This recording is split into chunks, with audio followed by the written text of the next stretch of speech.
Bailey, we were talking about Anaheim 86, our race that you won. I was telling Wardy, I feel like a dick saying it, but I was pretty stoked when I realized that he was disqualified for the night. And he was going to lose a lot of points coming in because he's defending. Okay, I'm the big asshole here, right? The guy's the defending champion, all of a sudden he has a problem and he gets pulled off the gate. I'm kind of like, ooh, okay, that's going to take him a while to gain those points back if we have a good night. That crossed my mind as well. See, I'm the only asshole up here. I didn't even realize that you weren't going to be able to. I saw it happen, and I knew when your throttle cable came out of the slide. I saw it happen to Han in Florida. I'm like, that's what I saw you doing that. I'm like, it's over.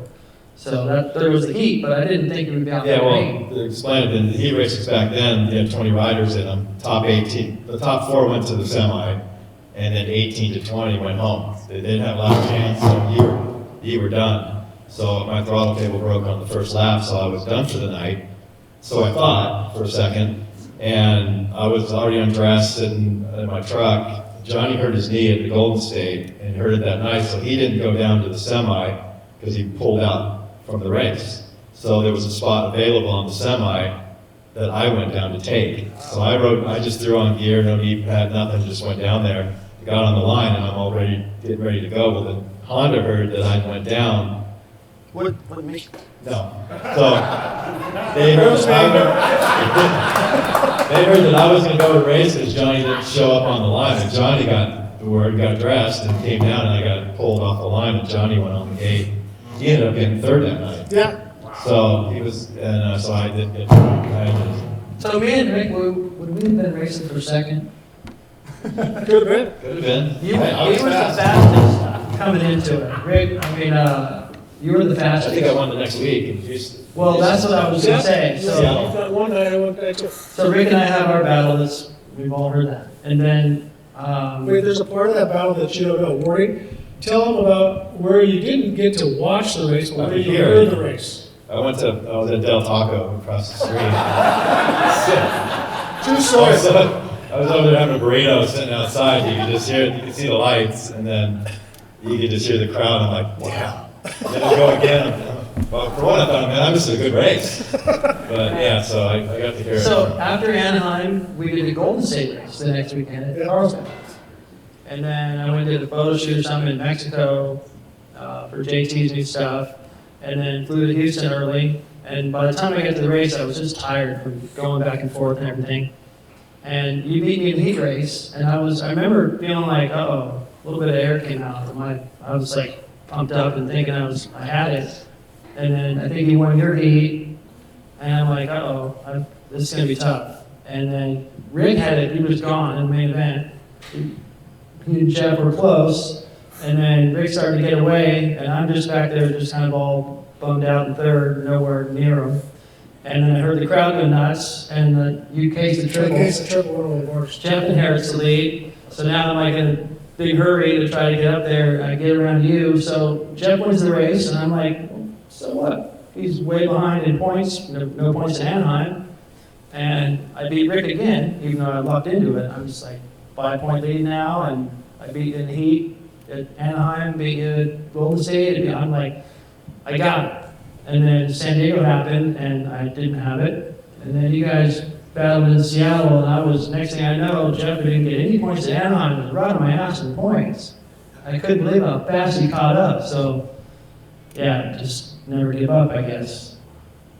Yeah, they changed the rule of 18 to 20 going home after I didn't make it because people go there, the number one play, anybody every year could just go down the first turn in a heat race, and if you didn't get 18 because your bike broke, you were done. So they had to make it, which I don't understand why, because there was spots on the gate to have the 820th guy on the gate for the semis. So that's something that I didn't figure out. I was screaming and crying so loud that they wouldn't dare push on. No, all that aside, so 86 was a great year. You had some great rides, but as far as championships, it didn't come together for you that year. David and I split championships. But then I want to talk about this because what we talked about last week about when I was taking a little nap at Anaheim. What your reaction when you heard David got hurt? I was at Denny's at Huron, right? Correct? And because we could get a late, I'd run the series, you just came in for, I think, first race. So we had to do a qualifier, and I could do a late practice and just go to the first level or whatever. That worked. So we got the word there, but we didn't get a word how serious it was. It's just David went to the hospital.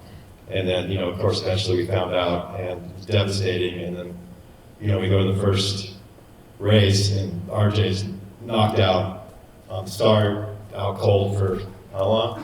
10 minutes? Yeah, about 10 minutes. So going through your brain, at first, I whole shot saw I was leading. Of course, when the red flag comes out, you're pissed off, right? You're always like, God damn, and then you realize what it was and what happened, and then you become really concerned, and then it's like, just within a matter of weeks, this is bad, and it just, it puts you in a position of like not wanting to be out there, and you didn't know the condition of him because he got pulled off the track. He still wasn't even awake yet. Yeah.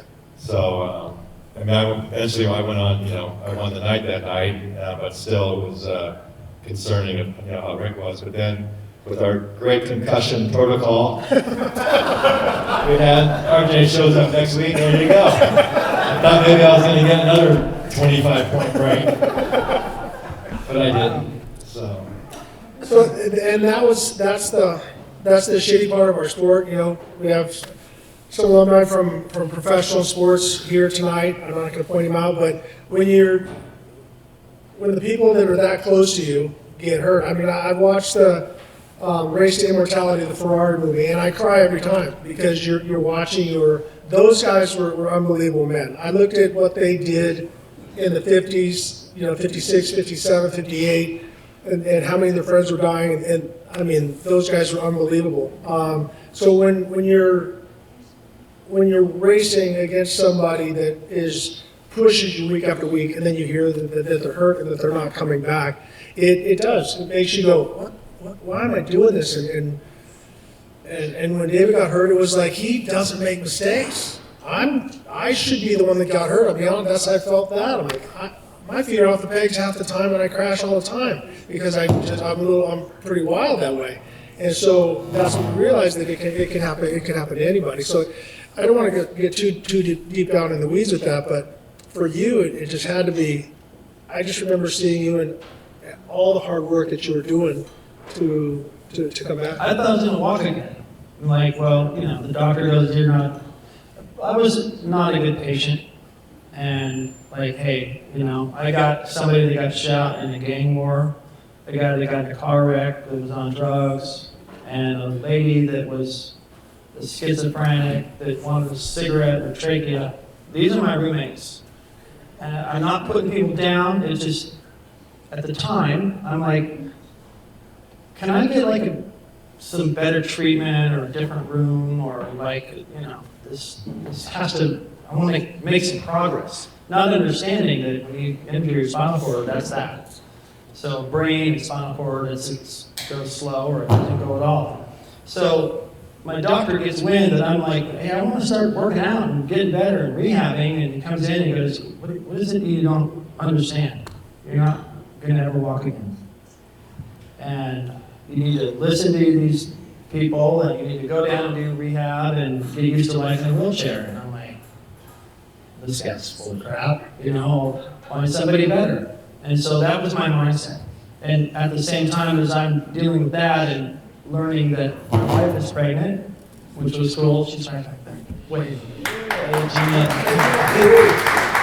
So it's like a disaster, but then, hey, that's rad.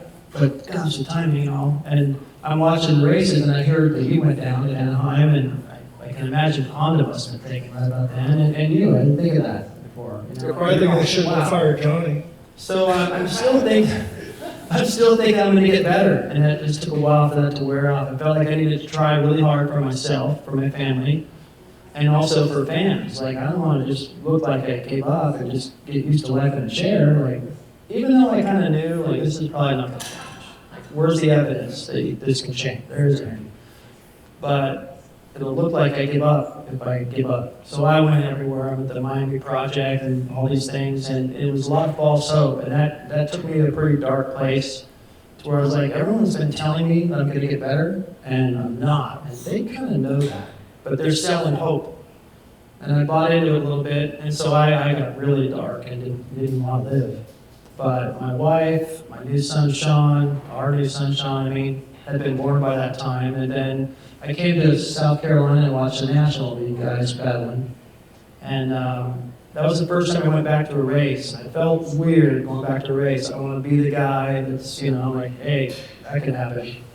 I always felt self-conscious about that, but you guys embraced me, and it felt pretty good. Thank you for that. And then it was a good race, and I stayed away pretty much from racing until TV called, and I felt like, okay, if I can be up there in a booth and just talk about it and try to do a good job, represent you guys, represent fans, represent new fans, then okay, I'll get back into it. But it was a little bit torture. So I'm like, I could do that, and it took a long time to get used to it, but the sport was good to me, still is, and you guys have been always, and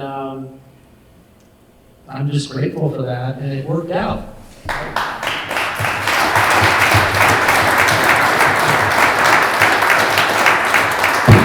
So, when your career ends with motocross, because we all started at such a young age, the thing that has impressed me the most, there's a lot that impresses me with both of these guys, but what they did after racing. And so for David, it started with, we saw each other 1988 in Hawaii, right?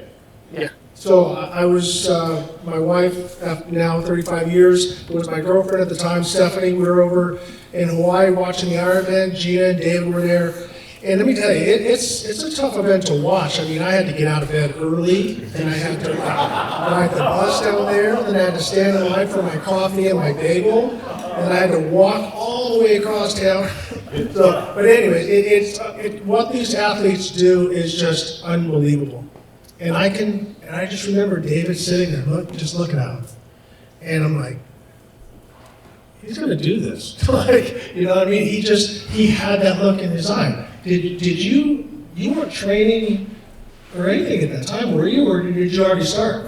No, I hadn't. I started racing wheelchairs first in 1990. Right. I met this guy, Jim Canala, from Long Beach, and he didn't give a crap who I was. He just was like, you're going that way, and you need to be going that way. You're telling me about all these things you can't do and all these things you lost, and you're not talking about anything that you can do. And I'm here to tell you what you can do. So, get going and take the pressure off your wife, quit making her carry everything around, and get going. So I started racing chairs in 90. That trip to Hawaii, the Ironman, was we went on our honeymoon in 1986 after we got,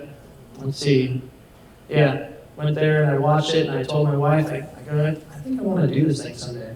I can't now, I don't have time, but when I'm done racing, somehow I want to do this race. And I did it, but it was, it took a long time to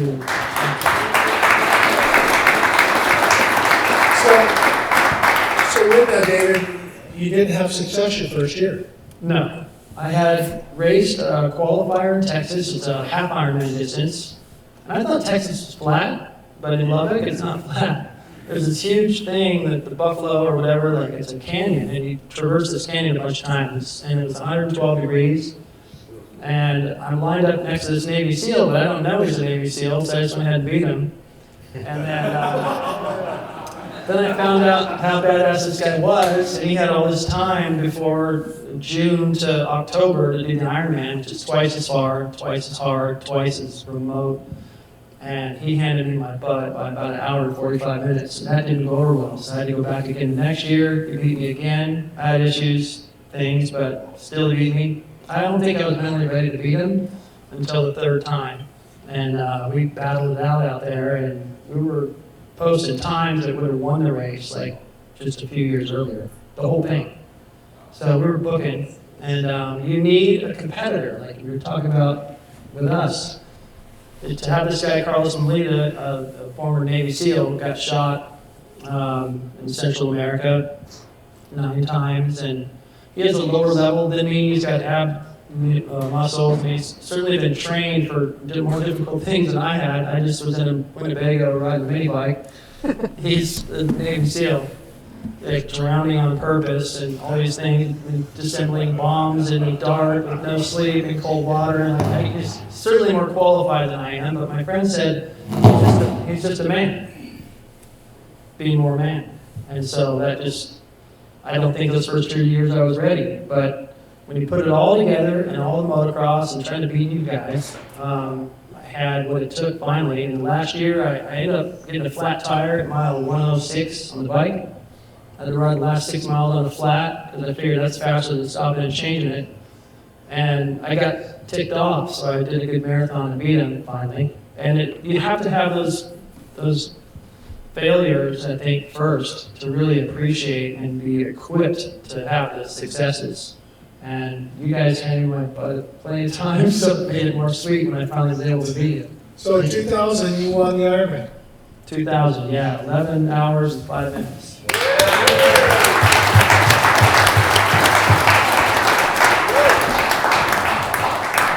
So you see what I have to compare myself to, right? So now let's talk about this son of a bitch. So he quits racing motorcycles, then he jumps into Indy Lights, and then into IndyCars. But even though I joke, call him a son of a bitch, I'll never forget when he was it your rookie year or your second year? Rookie year, he's leading the Indy 500. And I am standing up and screaming, don't stop for gas, it'll coast, keep going. And so we're going to let you take it from there because you did. Yeah, Stop for gas. Yeah, well, the situation was about lap 150 I had to lead, and we were on a different kind of schedule with fuel. Well, actually everybody was on the same schedule at that point, but you kind of just had to save fuel. We couldn't save fuel because the knobs weren't working or something wasn't working. So I was going to have to do it by myself, and I wasn't good at saving fuel because I didn't know really how to save fuel. I just knew how to put my foot on the floor and keep it down. So they go, okay, we got a new strategy here. We're just going to let you try to get as big a lead as you can. So I wasn't going to, so we came to another pit stop, came back out. I had the lead still, and I had probably a little over half a track lead, which meant if it stayed green, I could come into the pits just for a splash, probably like a second to two, get back out, probably just behind the leaders of Blind Dyke and Goodyear, but we still have 10 more laps to go. They're saving fuel, so I'd be able to catch back up and pass them. But right when we were getting ready to do this pit stop, somebody crashed, the yellow came out. So I had to pit anyway, no matter what. They didn't have to pit, so now it got them to save some fuel. So I came back out third, and then basically that's how it kind of finished. It went another 3 or 4 laps, and Tony Stewart was behind me. He hit the wall. So then it helped them saving more fuel, so they could even just go down pretty much flat out to the end. And then the last lap we came around, we were just coming across to get the white flag, but the pace car pulled in for some reason. And we thought we were just going to get the white with the yellow. And our lights were on in the car flashing, the lights were on the walls flashing, and the guy threw the green flag. So we just took off. I was about 3 cars behind lappers, and Blind Dyke then took off, and he was cussing on the radio, like, what, that's going on. And it was on ABC, and then, we didn't know what was going on, but I ended up third. So that was that was my first year at Indy, and then I raced 6 more times there. I finished second in '99, and then fourth with Foyt in 2000. And then I won a race for Ganassi. Yeah, so let's talk about that for a second. So then, this is when IndyCar was strong. I mean, this is when there were all the guys and all the teams, everybody was packed. And you got the break with Ganassi, and you were able to put it together on what I think is the most ludicrous, how fast you guys went at Texas Speedway. How fast were you? Like, what was the qualifying? What was the average speed? Well, average speed was like 233 or something like that. And that's not even fast. Indy's faster. We got clocked in the back straight away at 245 back, and we'd just be flat out for the qualifying. But it would slow down because the headwind, tailwind. But the super speedways with the banking, you don't have to lift because it's 25-degree banking. The cars are pretty stuck, and with the wing setup that we had the gurney on the back, the gear would just get to the end of it before the rev limiter would come on, and the bank, of course, it would bring the RPMs down, but when you go to pass somebody, it would speed up, because you get the draft, but when you pulled out, you hit the rev limiter, so you get stuck. So it was kind of like a pack that you couldn't get out of. You're going side by side, 10 rows deep, 233 miles an hour, like almost touching, and it's just like some of the scariest stuff that I've ever done. Like, motocross is not, there's nothing but what can happen here if something went wrong. So your focus is just so incredibly intense. Well, that race in Texas, I didn't have the fastest car. I didn't need a lap the whole race until our last pit stop. We came out, 4 guys were on the lead lap. So it's on like YouTube, I think, the last 3 or 4 laps. And we were Helio Castroneves, who's won Indy 4 times. Alonso Jr. was leading, so I was behind him and another guy named Ayrton Dare. So the last 3 laps were going back and forth. I got to second, and then on the last lap down the back straight, I pulled out to the right, was able to get next to him, and then we went through the bank together, pretty much side by side, just wheel to wheel, and we came off the bank, and the reason why, we were pretty much dead tied, and the reason why I got a little push at the end is Dario behind me, got in behind me, and gave me like an extra not a push, but the draft freed me out, so I won by, I don't know, like 6 inches, I think it was, over the allow. So that was my winning argument.